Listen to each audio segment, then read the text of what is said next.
En el Reinaldo GM, Mauricio, basado en tu amplia experiencia como autor de ciencia ficción y divulgador, ¿por qué piensas que amamos a los dinosaurios? Aún en diferentes culturas, edades y posturas nos maravillan.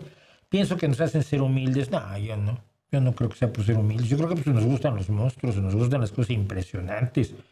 Y cuando piensas en el tamaño de un plesiosaurio, que no es un dinosaurio, por cierto, o el tamaño de un Tyrannosaurus Rex, o en el tamaño de uno de los que antes se llamaban brontosaurios y ahora se llaman apatosaurios, piensas en monstruos de verdad, ¿no? Tú acuérdate que los huesos de dinosaurios son los que generaron el mito de los dragones en China. Y luego resultó que había dragones de verdad, pero solo que eran los dinosaurios. Yo creo que todo lo que es enorme, poderoso, pues nos llama la atención y sobre todo la idea de que haya existido todo eso y haya desaparecido, ¿no?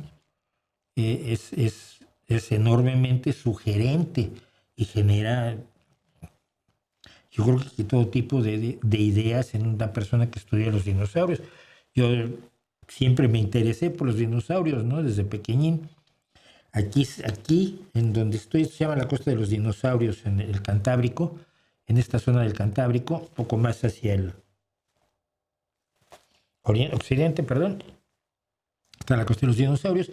Hay muchas huellas de dinosaurios en piedras de la costa, que evidentemente no eran piedras, son huellas que se depositaron cuando era un suelo arcilloso que quedó sin ser afectado mientras se iba convirtiendo en piedra.